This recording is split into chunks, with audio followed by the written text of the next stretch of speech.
Movie के शुरू में हम एक बच्ची को बैली डांस करते हुए देखते हैं। डांस क्लास के बाद वो अपनी बड़ी सी गाड़ी में बैठकर अपने महलनुमा घर की तरफ बढ़ जाती है और इस वक्त पर हम नोटिस करते हैं कि 6 लोग इस एबिगेल नामी बच्ची पर नजर रखे हुए थे। वो गाड़ी का पीछा करते हुए इसी तरह एबिगेल के घर एंट्री भी कर लेते हैं, जिसके बाद ये लोग इंजेक्शन लगाकर उसे बेहोश भी कर चुके थे। लेकिन असल मिशन उसे यहाँ से निकाल कर बाहर ले जाना था और बच्चे के डैड के घर आने पर ये लोग तकरीबन पकड़े ही जाने वाले थे, पर अपनी होशियारी दिखाते हुए सभी की नजरों से बचकर वो एबिगेल को किडनैप करके एक ओल्ड मेंशन में ले ही आते हैं, जहाँ पहले से ही इस किडनैपिंग का मास्टरमाइंड लैम्बर्ट उनका वेट कर रहा था। उसने प्लान किया था कि वो एबिगेल की किडनैपिंग के बदले उसके अमीर डैड से $50 मिलियन की मांग करेगा। पैसे मिलने के बाद वो इन सबको इनका हिस्सा, जो तकरीबन हर एक के पास $7 मिलियन आता, वो देकर इन सबको इनके इस काम से छुटकारा दे देता। और तब तक के लिए 6 लोगों के इस पूरे ग्रुप को एबिगेल को इसी मेंशन में बांध कर रखना था। यानी किडनैपिंग के बाद एबिगेल की सिक्योरिटी की भी जिम्मेदारी इन्हीं की थी। हाँ, और सबसे जरूरी बात, लैम्बर्ट इनसे कहता है कि यहाँ का एक रूल है, कोई अपना असल नाम, असली पहचान किसी को नहीं बताएगा। सब एक दूसरे को बुलाने के लिए यहाँ नकली नाम यूज करने वाले हैं, जो नाम इन्हें लैम्बर्ट ही देकर गया है। लैम्बर्ट इन सब से इनके फोन भी ले चुका था ताकि पुलिस इन्हें ट्रैक न कर पाए। और साथ ही एक आखिरी इंस्ट्रक्शन वो जाने से पहले उन्हें ये देता है कि एबिगेल की आंखों पर पट्टी बंधी रहेगी और उसके रूम में जोई के अलावा कोई नहीं जाएगा। उसे नहीं पता चलना चाहिए कि कितने लोगों ने मिलकर उसकी किडनैपिंग की। लैम्बर्ट ने इन सब के पूछने के बावजूद भी अभी तक इन्हें ये नहीं बताया था कि एबिगेल किसकी बेटी है। इन्हें अभी तक बस यही खबर थी कि एबिगेल के डैड एक मिलियनर है, यानी बहुत ही अमीर इंसान। लैम्बर्ट के जाने के बाद ये लोग टाइम पास करने के लिए एक दूसरे के बारे में ही गैस करना शुरू कर देते हैं। जो इन लोगों को पहचानने में माहिर थी, वो फ्रैंक को एक पुलिस डिटेक्टिव बताती है, जो कि 100% करेक्ट था। उसके सामने जो लड़की बैठी थी वो हैकर थी। लोगों के अकाउंट्स हैक कर करके, पैसे की कमी तो नहीं थी उसके पास, बस तुमने थ्रिल के लिए मिशन चुना है। सही कह रही हूँ ना? और ये मस्कुलर मैन, तुम्हें अपनी ताकत दिखाने का बड़ा शौक है ना? तुम जरूर एक गुंडे हो। ड्राइवर, तुम्हारे बारे में गेस करने की क्या जरूरत है? तुम अपनी अच्छी ड्राइविंग स्किल्स की वजह से हमारे साथ हो। एंड एट लास्ट स्नाइपर, तुम्हारी हरकतों से तुम मिलिट्री वाले लगते हो। सबके बारे में तो उसने अच्छा गेस कर लिया था, पर अब खुद की बारी थी, जिस पर फ्रैंक बोलता है, तुम भी तो मिलिट्री में थी, ड्रग्स की लत ने तुम्हें कहीं कभी नहीं छोड़ा, तुम्हारा बेटा भी तुमसे दूर हो और इस वक्त इसीलिए तुम इतनी ज्यादा ही कैंडीज खाती हो। ये सारी बातें सुनने के बाद जोई एबिगेल के रूम में जाती है और उसकी आंखों पे बंधी पट्टी हटा देती है। इन्हें उसने लैम्बर्ट का एक रूल तोड़ दिया। एबिगेल बहुत ही ज्यादा डरी हुई थी। उसे रिलैक्स करने के लिए जोई से पिंकी प्रॉमिस कहती है कि ना तो मैं तुम्हें कोई नुकसान पहुंचाऊंगी और ना ही तुम्हें किसी और से नुकसान होने दूंगी। बातों ही बातों में इनके दरमियान का बॉन्ड काफी अच्छा हो जाता है। जोई बताती है, एबिगेल, मेरा तुम्हारे जितना ही एक बेटा है। एबिगेल को ये सुनकर अच्छा लगा था। वो कहती है, जरूर आप अपने बेटे से प्यार करती होंगी, पर मेरे डैड वो थोड़े अजीब है, गुस्से वाले हैं, खतरनाक है, मेरे से उतना प्यार नहीं करते जितना वो पहले करते थे। जोई के बाहर जाने से पहले एबिगेल उसे वार्न कहती है, आज रात बहुत बुरा होने वाला है कुछ। जोई को उसकी ये बातें थोड़ी अजीब लगती हैं और फिर नीचे आकर सब लोग उसे कहते हैं कि मुझे शक है कि एबिगेल के डैड कोई बहुत ही खतरनाक इंसान है। आखिर हमने किडनैपिंग की है, हमें भी पता होना चाहिए कि किसकी बेटी को किडनैप कर लिया हमने। उसकी बातों में दम था। फ्रैंक बिना वक्त ज़ाया किए एबिगेल के रूम में जाता है और उसे डरा धमका कर उससे उसके डैड का नाम पूछ लेता है। एबिगेल के डैड का नाम सुनने के बाद वो स्टिल रह जाता है, ऐसे जैसे उसे सांप सूंघ गया हो, क्योंकि उसे यकीन नहीं आ रहा था कि उन्होंने एक बहुत बड़े गैंगस्टर की बेटी को किडनैप कर लिया है। ये बात वो जाकर सबको बताता है और सब उसी की तरह शौक रह जाते हैं। फ्रैंक अपना एक एक्सपीरियंस शेयर करता है कि कैसे एक मर्तबा उसके साथ के 3 ऑफिसर्स ने इस गैंगस्टर के खिलाफ काम किया था। इसके बाद से उन तीनों ऑफिसर को लाइफ थ्रेट्स आना शुरू हो गए। उनकी सेफ्टी के लिए उन्हें होटल के सबसे सेफ रूम में रखा गया। रूम के आगे 24/7 सिक्योरिटी थी और रूम के अंदर जाने के सिर्फ 2 ही रास्ते थे, एक विंडो और एक दरवाजा। विंडो से अंदर घुसना तो इम्पॉसिबल था, लेकिन फिर भी जब सुबह को दरवाजा खोला गया तो अंदर से तीनों ऑफिसर्स की लाशें मिली। इससे वो खूब अंदाजा लगा सकते थे कि अब उनके साथ क्या होने वाला है। यहाँ सभी खौफ से पागल हो चुके थे, सिवाय ड्राइवर के, क्योंकि उसे यहाँ किसी कहानी भी यकीन नहीं था। कुछ देर बाद वो किसी काम से बेसमेंट में जाता है और देखने को मिलता है कि किसी ने उसके ऊपर हमला कर दिया है। वो जोर से चीख मारता है और हैकर को उसकी चीख सुनाई दे जाती है। वो चेक करने के लिए जाती है तो देखती है कि उस ड्राइवर का किसी ने गला काट दिया था। घबराई हुई वो वापस उनके पास आकर बताती है इनको कि हम पर हमले होना शुरू हो चुके हैं। ये सुनकर स्नाइपर कहता है, यार मुझे पैसे नहीं चाहिए, मैं तो यहाँ से भाग रहा हूँ। वो फ्रैंक जैसे ही इस मेंशन से बाहर निकलने की कोशिश करते हैं तो यहाँ का एडवांस सिक्योरिटी सिस्टम एक्टिवेट हो जाता है। पूरे घर के खिड़की और दरवाजों के आगे मेटल शील्ड्स आ जाती है, जिसका मतलब है कि अब ये लोग यही कैद होकर रह गए हैं। इन लोगों को ये भी पता था कि बिल्डिंग में कोई किलर भी है जो इनको मारने वाला है, इसलिए ये सब लोग होशियार बैठे हैं। जो एबिगेल से पूछने के लिए जाती है, क्या तुम्हें इन सभी अटैक्स के पीछे कुछ पता है? यहाँ एबिगेल उसे बताती है कि असल में फ्रैंक मेरे डैड का आदमी है, और जब वो मेरे रूम में आया था तो उसने मुझे धमकाया कि मैं किसी को भी इस बारे में ना बताऊं। ये सुनते ही जोई गुस्से में आ चुकी थी। इससे पहले कि वो फ्रैंक के पास जाती, पीछे मुड़कर वो देखती है कि स्नाइपर का भी मर्डर हो चुका है।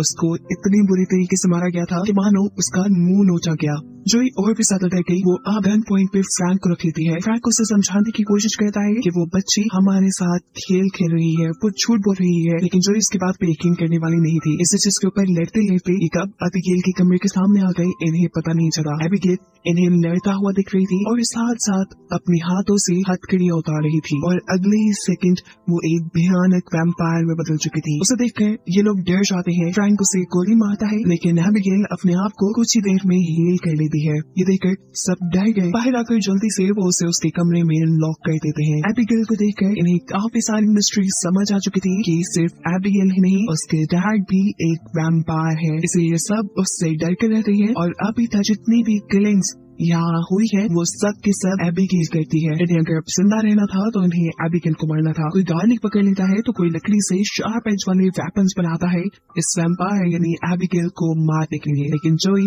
इस काम में इन सब का साथ नहीं दे रही। उसका मानना है कि अगर हमें जिंदा जाना है तो हमें एबिगेल के साथ कोई डील कर लेनी चाहिए। खैर इसकी बातों पे ये लोग ध्यान नहीं देते और एबिगेल का रूम खोल देते हैं, जहाँ एबिगेल स्नाइपर के मरे हुए जिस्म के साथ डांस कर रही थी।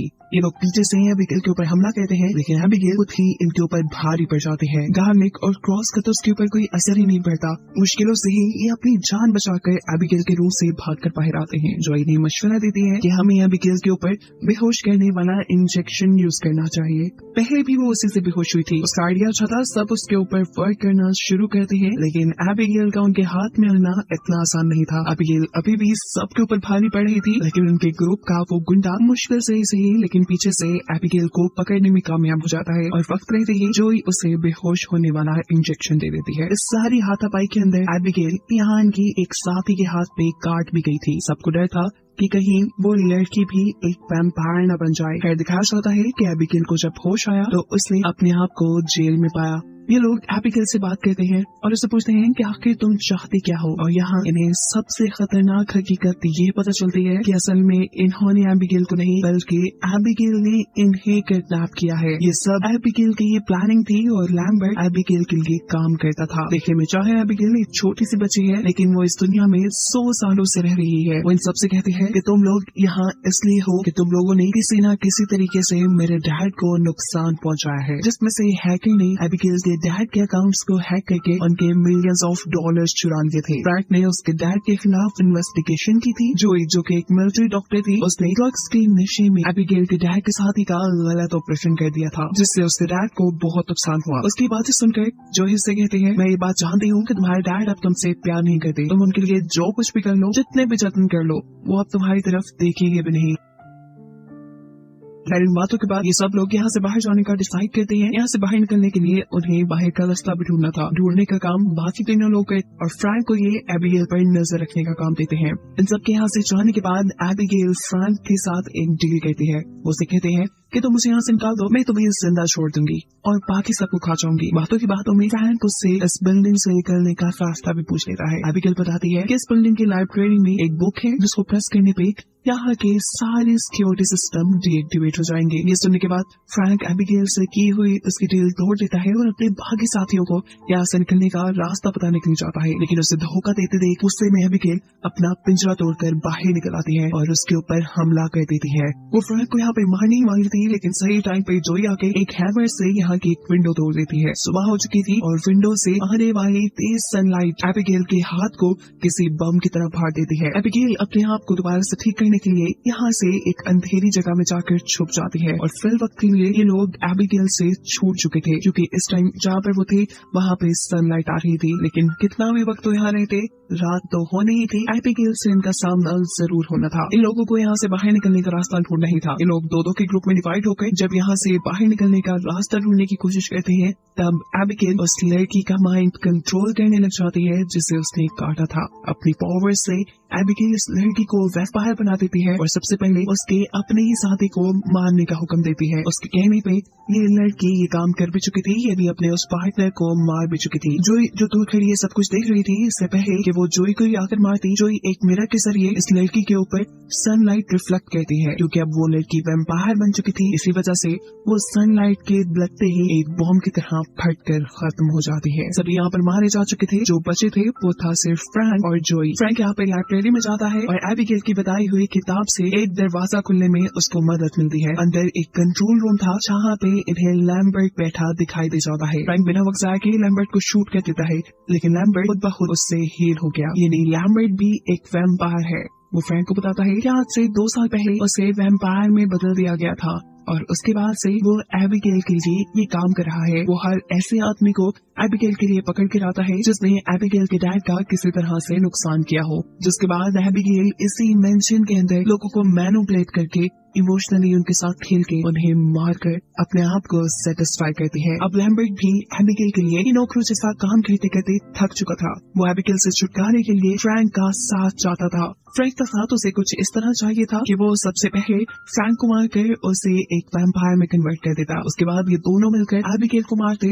देन एबिगेल के डैड को, जो इस पूरी दुनिया के सबसे बड़े गैंगस्टर बने बैठे थे, जिसके बाद वो उसकी हर चीज के मालिक होते। फ्रैंक को उसकी ऑफर बुरी नहीं लगी थी, इसलिए फ्रैंक उसकी बात मान जाता है। लैम्बर्ट उसे पहले बाइट देता है और फिर उसे अपना खून पिलाकर उसे एक वैम्पायर में बदल देता है। वैम्पायर बनते ही वो एक वेपन के जरिए यहाँ लैम्बर्ट के ही दिल में स्टैब करके उसे मार देता है, जिससे हमें ये बात पता चली कि फ्रैंक के दिल में लालच आ गया था। लैम्बर्ट के प्लान के मुताबिक एबिगेल के डैड की सारी दौलत वो अकेले ही हड़प करना चाहता था। फ्रैंक क्या फील कर रहा था कि वो वैम्पायर बन के बहुत ज्यादा ताकतवर हो गया है। उसके जिस्म पे जितने भी जख्म थे वो सब के सब खुद ब खुद हील हो चुके हैं। इससे पहले कि वो एबिगेल को मारने के लिए उसकी तरफ चाहता, एबिगेल डांस करती हुई उसके पास होता जाती है। इन दोनों के दरमियान में यहाँ लड़ाई भी शुरू हो चुकी थी और एबिगेल पहले जो सब पर भारी पड़ती थी, अब उसे फ्रैंक से लड़ने में मुश्किल हो रही थी क्योंकि फ्रैंक उससे बड़ा था। दूसरी तरफ हम जोई को देख रहे थे जिसे अब ये यकीन था कि वो भी जिंदा नहीं बचेगी। वो यहाँ से भागती है आखिरी मर्तबा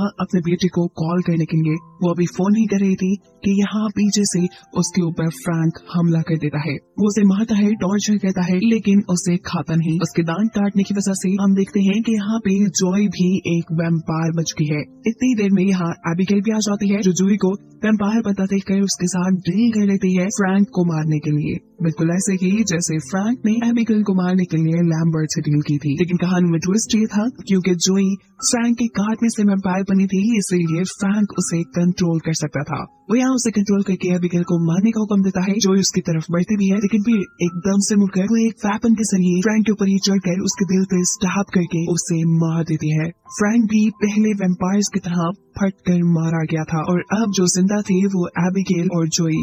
मरने की बारी जोई की थी, लेकिन एबिगेल उसे नहीं मारती क्योंकि पहले से ही जोई ने एबिगेल के साथ अच्छा बिहेवियर रखा था, इसलिए एबिगेल की जोई के साथ बॉन्डिंग हो चुकी थी। वो यहाँ जोई से कहती है, तुम आजाद हो, तुम यहाँ से जा सकती हो जोई। और हाँ, ये ना समझना कि तुम वापस आने के बाद एक वैम्पायर बनी रहोगी। तुम जिस वैम्पायर के काटने से वैम्पायर बनी थी वो मर गया है और अब जैसे ही उसके काटने के जख्म तुम्हारे ऊपर से ठीक होंगे, तुम पहले की तरह इंसान बन जाओगी। जोई खुश थी, वो यहाँ से बचकर भागने ही वाली थी कि इतने में ही यहाँ एबिगेल के डैड एंट्री कर लेते हैं। उनको तो फ्री में अपना डिनर मिल गया था, वो उसे पकड़ कर खाने ही वाले थे, लेकिन यहाँ एबिगेल अपने डैड को रोक लेती है और कहती है, डैड आप इसे नहीं खाएंगे, इसने मेरी जान बचाई है। इस टाइम उसके डैड उसकी बात मान लेते हैं और जोई से कहते हैं कि 1 सेकंड से पहले यहाँ से बाहर चली जाओ, इससे पहले कि मेरी नीयत खराब हो। जोई भी यहाँ से भाग जाती है और कहानी के लास्ट सीन में हम उसे एक नॉर्मल जिंदगी गुजारते हुए देखते हैं और इसी के साथ ये कहानी यहाँ खत्म हो जाती है।